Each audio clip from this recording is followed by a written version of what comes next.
Really excited to have Dr. Naor Bar-Zeev again here to discuss his area of expertise, which is vaccines. And of course, there's been a lot of news about vaccines recently. Dr. Bar-Zeev, there are 3 vaccines that are sort of in the news now. There's one by Pfizer, one by Moderna, and one by AstraZeneca. The one by Pfizer and Moderna are a sort of new type of vaccine that use something called mRNA, and I think a lot of people have heard that in the news. Can you explain, so for the people who maybe don't remember, maybe 10th grade biology or 11th grade biology, what is mRNA and how does it work? So messenger RNA is a molecule that the body produces from its genetic code. It sends a message from the genetic code to a part of the cell called ribosomes, which translates the genetic code into protein. The protein are the building blocks of cellular function. It's what does the job of living, of being biological.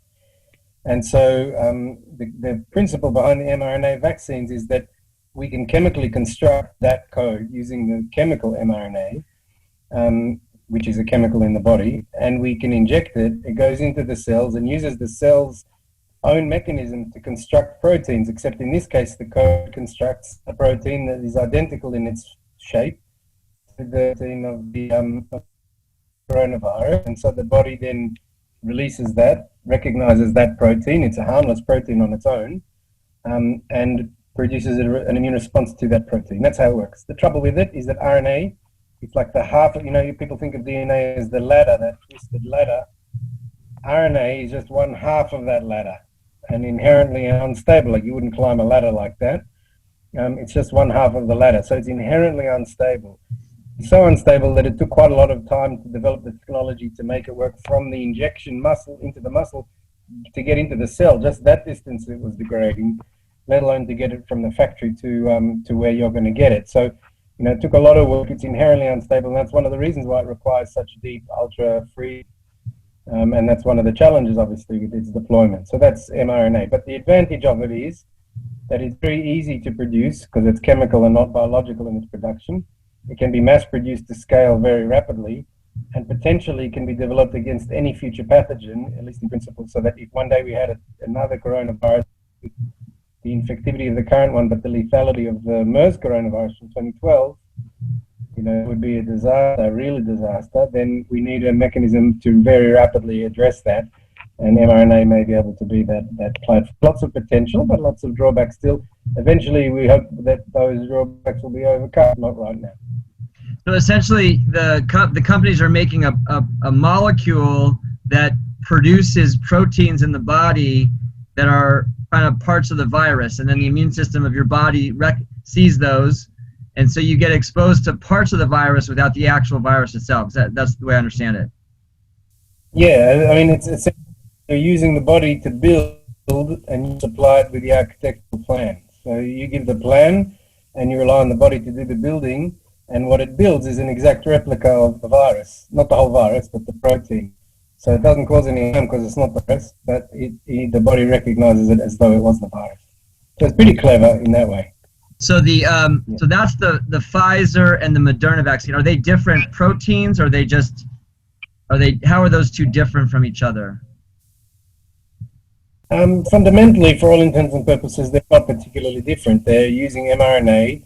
The mRNA code has to be the same, has to code the same protein, and it codes the protein. There are others as well, other candidates out there that do the same as well, that are self-amplifying a little bit as well. So that they're not in widespread use, but widespread development yet, but they're in development. So there are a number of different kinds of platforms, candidates from this platform. It's quite different to the AstraZeneca and Gamaleya Russian one and some of the Chinese ones, quite different to the adenovirus vector ones, entirely a different technological platform. That uses a common cold virus called the adenovirus.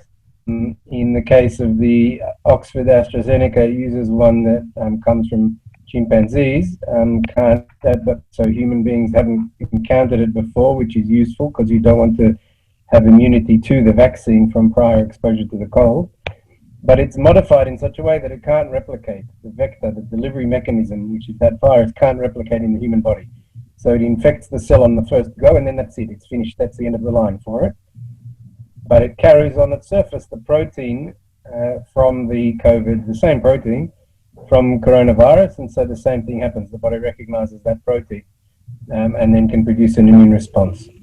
Those vaccines are also relatively new. They only achieved licensure in the 1st of July this year, 2020, against the Ebola virus, which is obviously also a very important epidemic pathogen. But again, we've been working on those vaccines for a long time, the scientific community, but they've not been in widespread use. They've not had FDA approval before.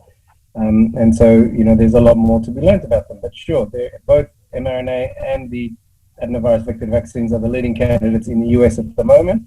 And they're both, you know, surprisingly good, like really excellent efficacy results. Efficacy is not the be all and end all, but still the efficacy results have been very good. So that's very good and really good news. So far, the safety results, I haven't seen them fully yet, but, you know, they're relatively good. We haven't heard of any major catastrophes with the vaccine so far, but they're limited in scope, as they would be in the phase 3. We need to continue to do safety evaluations well into phase 4 after licensure as well. So we need to have, you know, many doses in use in order to see rare events. But the common events are known. We know how common they are, and you know, they're not to be brushed off. Like, you know, if we're targeting the elderly, if I'm an older person with rheumatoid arthritis, and it's difficult for me to do the shopping and live on my own, and you're giving me a vaccine that puts my arm out of commission for 3-4 days because it's sore, that's not a small matter. But, you know, the real concerns are about the very severe adverse events that are going to be very rare. And this happens with the flu vaccine. They always say, you know, take Tylenol for a day or two because your immune system is activated by the vaccine, and that makes you feel a little sick, usually very mild for a day, day and a half. And that's something people should be aware of when they get this vaccine. You mentioned the idea of efficacy or effectiveness. The news is reporting 95%, 90% effectiveness. What does that mean? I mean, does that mean that if I get a vaccine, there's only a 5% chance that I'm going to get infected? What does that mean so that people can understand? The results that's shown in the clinical trial of the different disease outcomes in vaccinated people versus placebo, randomized into those two groups. Okay, the real world result, which we don't call efficacy, we call it effectiveness, in most instances is going to be a bit lower than efficacy. Because even though the trials were pretty broad and fairly pragmatic, and they included not just perfect humanity, they included people across a range of conditions, but now still they were selected to be people who are enrolled in trials. In the real world, we're going to have a whole range of people receiving the vaccine, and among them the people in whom the vaccine might be less efficacious, or in, you know, we're relying particularly for some of these mRNA ones on ultra cold chain. If that cold chain were to break down somewhere along the line and the vaccine warmed up, then it could affect its efficacy. Real world effectiveness is likely to be somewhat lower in most cases than the efficacy, and that would be the measure of you know, how well it works in an individual. But it's important to say one other thing, and that is that a vaccine doesn't have to be of very, very high effectiveness or efficacy to make a huge impact in a population. So smallpox, which was a terrible disease, a scourge of humanity for a long, long time, thousands of years, was eradicated from the world entirely with a vaccine that was, you know, less than 80% effective. But it was successful because it was given to everybody who needed it. Reach that program was, you know, unbelievably successful.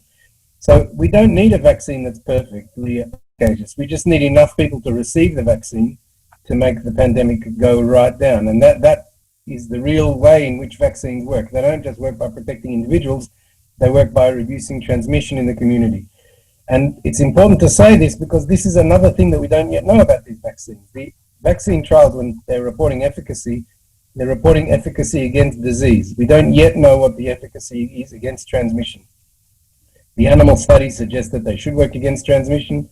There's some data from some of the vaccines that they show that, you know, the asymptomatic infections also go down, not just symptomatic COVID. You know, you can be infected without having symptoms. We call that infection rather than disease. But clearly that's going to be super important about how well these vaccines work at reducing transmission in the community and therefore stopping the pandemic. If you have a vaccine that just makes people not as sick, that's still obviously very good, but it's not the whole picture, because for that to work, you need everybody to receive the vaccine.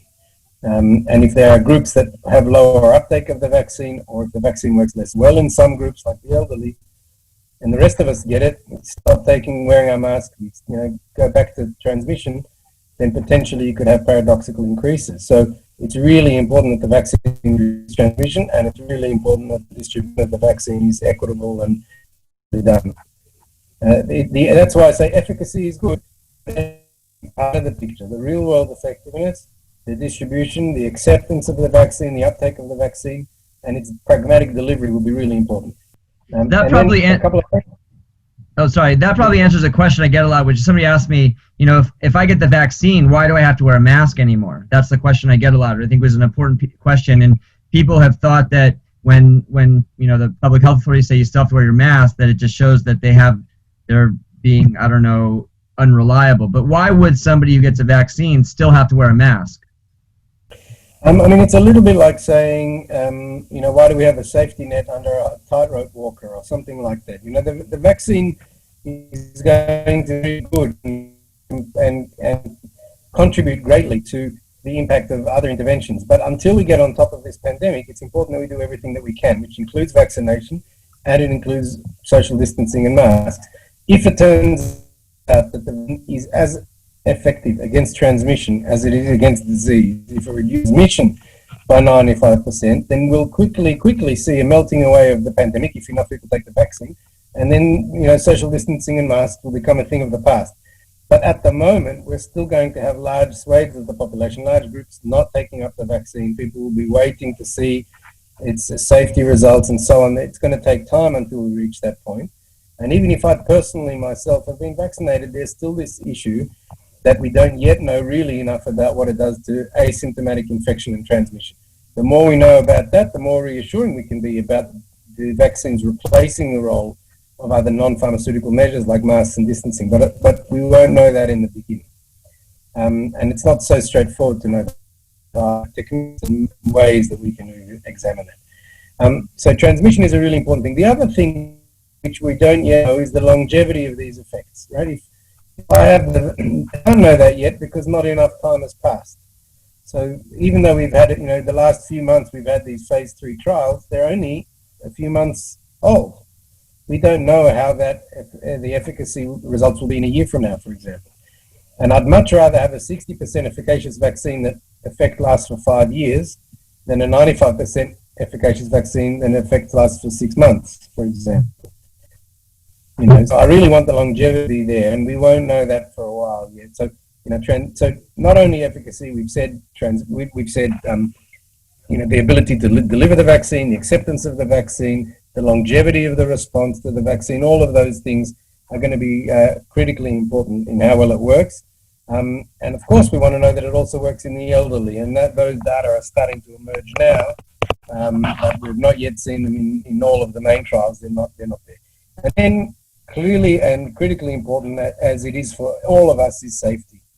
We want to continue to be vigilant about vaccine safety, even after there's licensure, after there's because rare events by definition are rare, and so you need to look out for them for a long time until you find them. And if it so happens that one of the vaccines causes people's heads to fall off, your head falls off and you get vaccinated, that's clearly not a good thing. And even if it happens rarely, we want to be able to tell the population how rare that risk is. Now, even if the vaccine carries risk, and vaccines carry risk, but even if it does, asking about whether I should take the vaccine or not doesn't only depend on whether the vaccine has risk or not. That's only half the question. The other half of the question is the risk of not taking the vaccine. And so if I'm an older adult and I'm at risk of COVID and a bad outcome from COVID, and there's still COVID going around, my risk in COVID might be high, and my risk of a bad outcome from COVID might be high. That risk is the one half of the equation that we have to weigh the risk of COVID vaccine.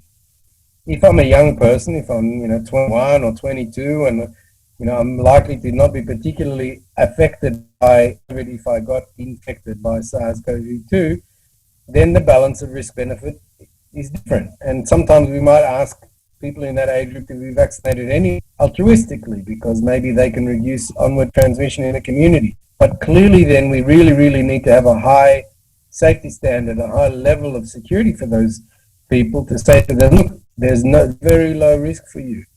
But in people who are at higher risk of disease, it may be tolerable some degree of risk from a vaccine. In other words, there's no black and white. It's not that the vaccine is all safe or the vaccine is totally unsafe. That's not the case. All will have mild side effects, and rarely they'll have serious side effects. And how should we weigh up those serious side effects? Again, really is a question of how much risk are we without the vaccine, and that's a really important question to ask. Well, if it's anything like other vaccines in history, which, by the way, there's never been a reported case of somebody's head falling off with any vaccine, as far as I know, No.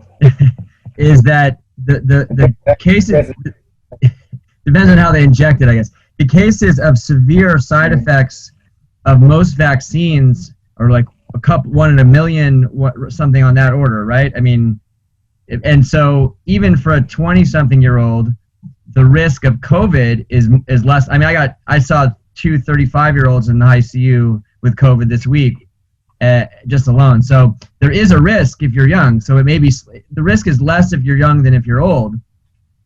But most likely the risk of COVID is going to be greater than the risk of the vaccine for every age group, with the exception of maybe children.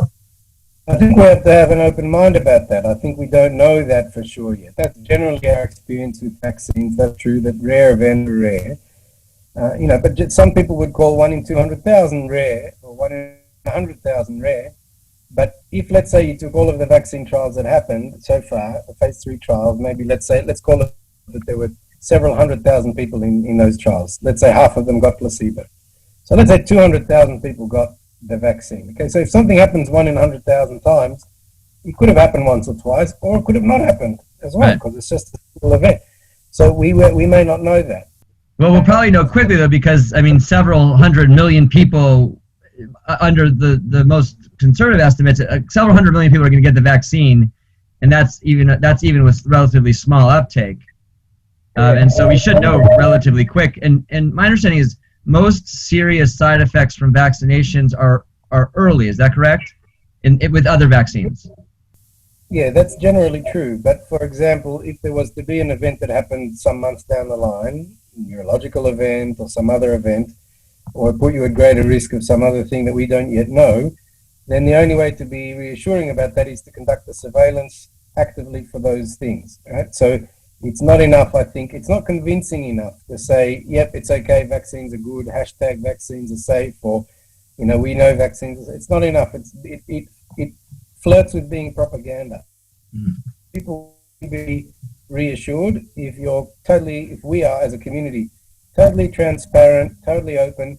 Here are the mechanisms by which we can detect these events. And then we can also put to bed spurious events. So, for example, somebody in Scotland on Facebook, my granddad got the vaccine yesterday, and today he had a stroke. He's admitted with a stroke. And then somebody from Costa Rica sees it and goes, yeah, me too, my grandfather also had a stroke. And somebody from I don't know where, Indonesia, says the same. And suddenly you've got this association, and it ends up on Reuters, and it ends up on CNN, and it's nothing. It means nothing. It's got no value. It's just coincidental. But all those people would have had the stroke anyways. Right. I mean, especially, and by the way, that's going to happen. If you, for example, in the United States, if you give vaccines to 300 million people, all the people that would have had the strokes and the heart attacks and the neurological conditions and all that stuff, they're still going to have that. The vaccine's not going to prevent that. And so it may look like you're going to see news reports that say some guy got the vaccine and he got some rare neurological condition, but he would have had that rare neurological condition regardless, right? At least now he has the neurological condition and won't get COVID, which is nice, right? But yeah, but it's up. The onus of proof is on us as a community, medical community, and research community, to demonstrate that that's spurious and not real. Because in all of that might be some that's real, and it's our job to be able to distinguish those things in order to be able to tell the community what's real and what's not real. It's not. And it's important to know that the medical community and the scientific community will be doing that due diligence, but the news media and certainly social media will not. So that's correct in the United States. That's correct in the United States, and it's probably correct in the EU, in Europe. But it's the mechanisms for detection of adverse events following immunization are not going to be as rigorous in other parts of the world, and so it's really important that we do what we can to strengthen all of those surveillance mechanisms around the world, and we need to invest in that. And there may very well occur, it's pretty unlikely, but it could happen, that one of the vaccines is found to be deleterious in one way or another and is withdrawn from market. That could happen, and it's happened before. It's happened rarely, but it's happened. And when that happens, that's a sign that the system is succeeding, not that the system, that we're detecting the risk, we're evaluating the balance of risk and benefit, and we're making a calculated decision to withdraw that vaccine from market. If that happens, and if the population is aware that the surveillance for that is ongoing and that we're willing to do that, then they'll feel a lot more confident in the vaccine that's still out there, that we're still giving. If we're willing to say, no, we were wrong about that, we're withdrawing that, tells people that that when we say it's okay, that it really is okay, that we're not turning a blind eye, that we're not listening, not believing, not looking for things. It's really important that those systems are transparent. And the CDC has put in a lot of effort, not only to strengthen existing safety surveillance mechanisms, but to build effective new ones as well and develop further active surveillance. So all of that is happening. So I'm confident in the vaccines as they are now. I would take them. Not that I'm going to be first in line, because I'm not going to be offered first in line. I am. I got my email. I got the email from work. Mine's coming in. Probably it's at end of December, beginning of January. I'm taking mine without question. I'll take my chances with the vaccine. If I lose some weight and I lose the hair, maybe I could pretend to be you. Well, yeah, I don't know. Yeah, I'll give you my work badge. They won't notice. But I think the important thing is also, so when it comes down to it, the vaccine, there will be some risk, but people have to remember that there's going to be risk of not taking the vaccine. And that with the vaccine, the people who are making these vaccines, the people who are making recommendations, are really working hard to make sure they're safe and to monitor them. The news media is not, and so be careful where you get your information from. I think the other important point is that a vaccine will not end the pandemic. Only vaccination will end the pandemic. Meaning, if not enough people take the vaccine, then it'll be a much longer road, for sure. If there's an effective and safe vaccine, yeah. And I think that for me personally, I see this I'm working in the ICU, and I see these nurses who are going in these rooms and putting themselves at risk day in, day out, taking care of people with COVID. There are paramedics, there are, not doctors, there are housekeepers that are every day taking a risk for people with COVID. And so that's sort of the question is that, now everyone else in the population has an opportunity to be a healthcare hero also, and say, listen, I'm willing to make a small sacrifice for my country, for my neighbors, for my family, and say, listen, I'm willing to take on a little bit of risk to maybe end this quickly. I think that's something that we all need to consider. Yeah. So Dr. Go ahead. And particularly given the differential risk of COVID, and the group that suffers the most from COVID is not necessarily the one that's transmitting it most in the community. The groups that are transmitting it most in the community are not the ones that are at greatest risk of outcome. So if we want to end the pandemic, of necessity, we're going to ask young people to be vaccinated, and people to be vaccinated that might perceive themselves to be at low risk.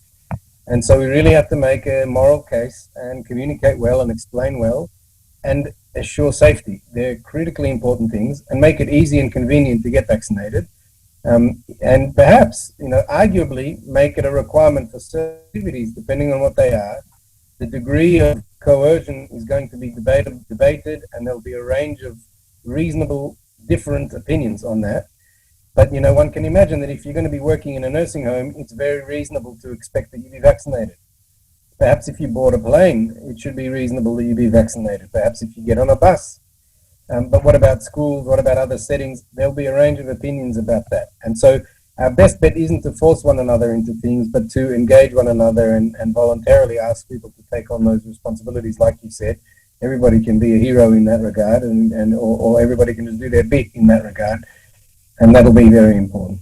Yeah, listen, our country, in this country's history, there were periods of time where generations were defined by the sacrifice they made. You think about my grandparents volunteering to go to World War II, and my grandfather fought in the army, but my grandmother, they had rationing, they had, they collected scraps, they did everything they could. The war effort was for everybody.